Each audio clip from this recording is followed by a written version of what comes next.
જનપ્રતિનિધિઓ, સાંસદો, એમની સંપત્તિમાં 10 વર્ષમાં ડબલ અથવા ડબલથી પણ વધારો થઈ ગયો છે.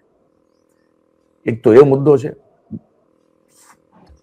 અને એની સામે જે બીજો મુદ્દો જે કોન્ટ્રાસ્ટ છે, જે વિસંગત છે, એ છે કે આમની સંપત્તિમાં તો વધારો થઈ ગયો અને બમણો અને એવો બધો 1.5 ગણો અને બમણો વધારો થઈ ગયો, પણ એમને જે ગ્રાન્ટ મળે છે આપણા બધા માટે વાપરવાના માટે, જનહિત માટે, એમના પોતપોતાના ક્ષેત્રમાં એમના વસતા નાગરિકો, મતદારો માટે જે એમનું કલ્યાણ કરવા માટે જે ગ્રાન્ટ મળે છે, એ ગ્રાન્ટ વાપરવામાં આ લોકોની કંજુસાઈ પાછી બહુ મોટી છે.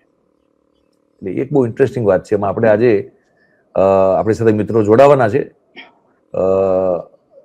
દક્ષિણ ગુજરાતના પર્ટિક્યુલરલી આદિવાસી વિસ્તારમાં જે આપણે સ્થિતિ જોઈ રહ્યા છીએ અને ત્યાંના સાંસદોના દાખલા સાથે આપણે વાત કરીશું કે કઈ રીતની ગ્રાન્ટ અવેલેબલ છે પણ વાપરતા નથી, પણ એમની સંપત્તિમાં પાછો વધારો થાય છે, એ આપણે ચર્ચા કરવાના છીએ.